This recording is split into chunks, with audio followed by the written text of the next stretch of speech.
Pwede mangutang. Mangutang ko ba? Joke ra. Tao di ay pandamay. Naman ay natulog.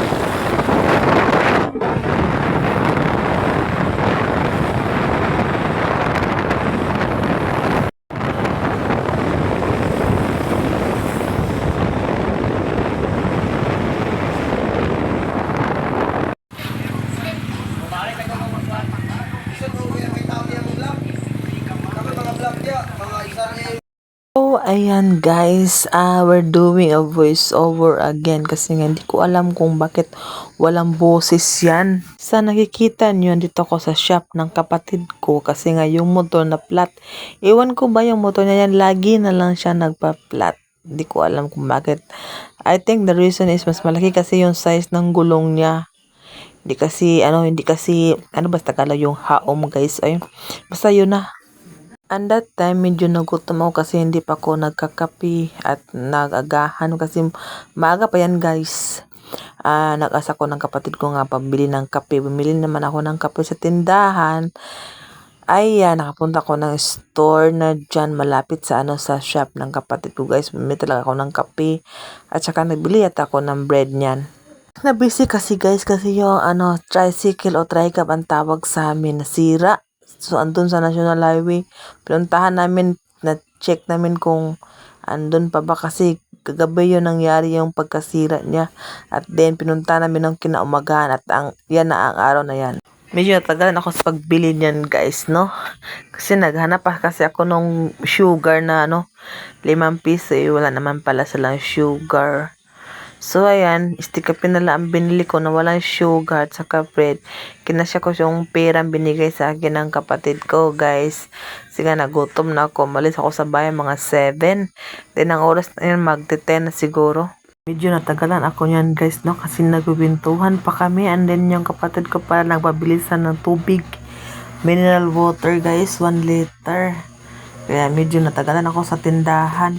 So, ayan guys, nag-prepare na ako ng aking gagamitin at para mga kape na ako.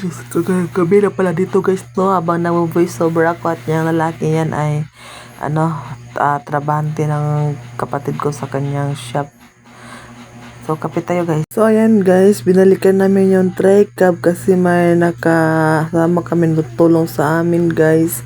Sama ko pala yung stepfather ko at brother-in-law ko guys at yung tutulog sa amin para nala yung tricab sa talaga sa shop. Ay tinanggal muna siya dyan para madaling basta Tagalog yung maguyod. Ay mahila ang tricab. Kasi pag hindi yun tanggalin, siya na-stuck kasi yan eh.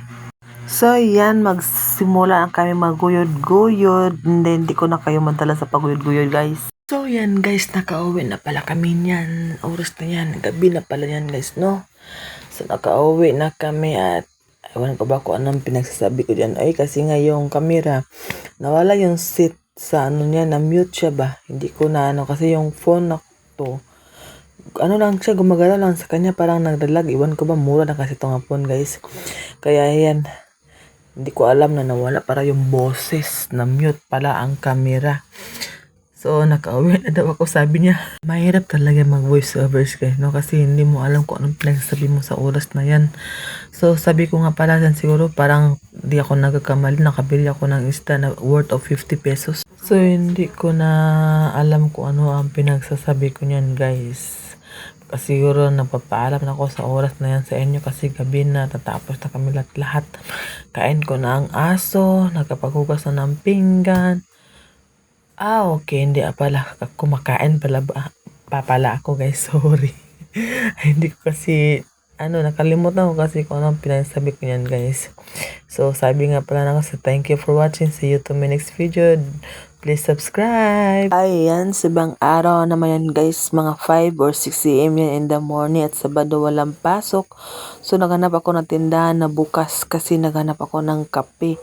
Pag Sabado Sunday kasi hindi maaga magbukas yung ubang store kasi nga walang pasok. So naglakad-lakad ako yan guys at ang fresh ng paligid.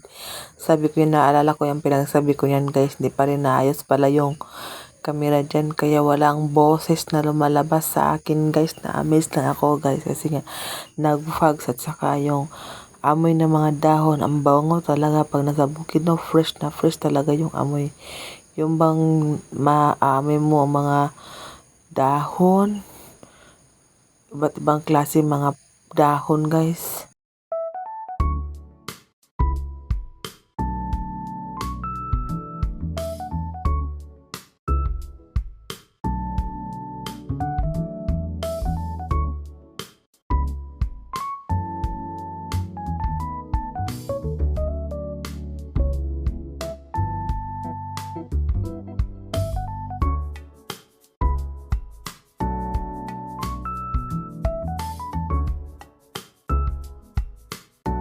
Hi guys, pasok tayo dito sa isang subdivision.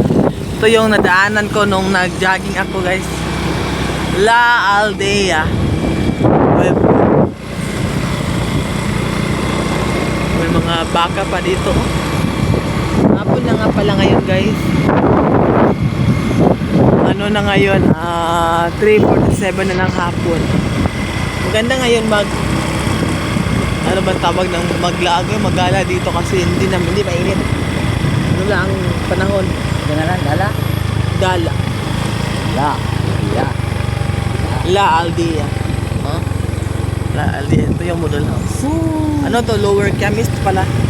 Ano pa kanin dalan sa una na?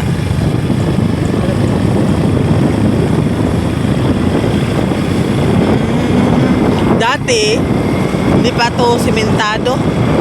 Mahirap pa to nadaan.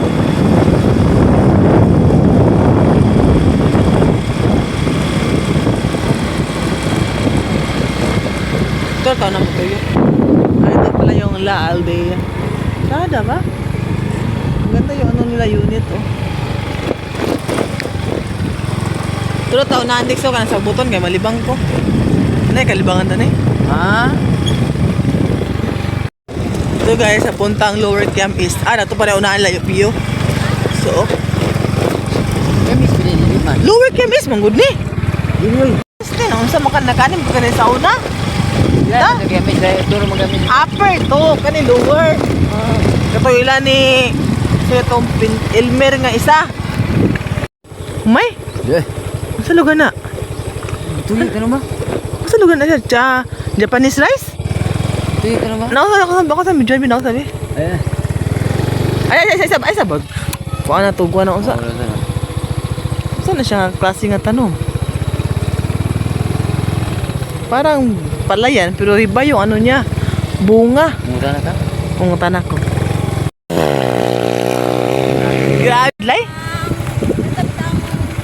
Bugas sa Ang bigas na guys, oh. Tapol. Dami, oh. Shit, Apoldex. Tumpilit. Pag nila sa Bisaya, humay na tapol. Apa tanaw, be? Ako na nag-okay. Ito. Ito yung laman. Kuha ko. Puti ako na ikaw. Ito yung laman. Bigas siya.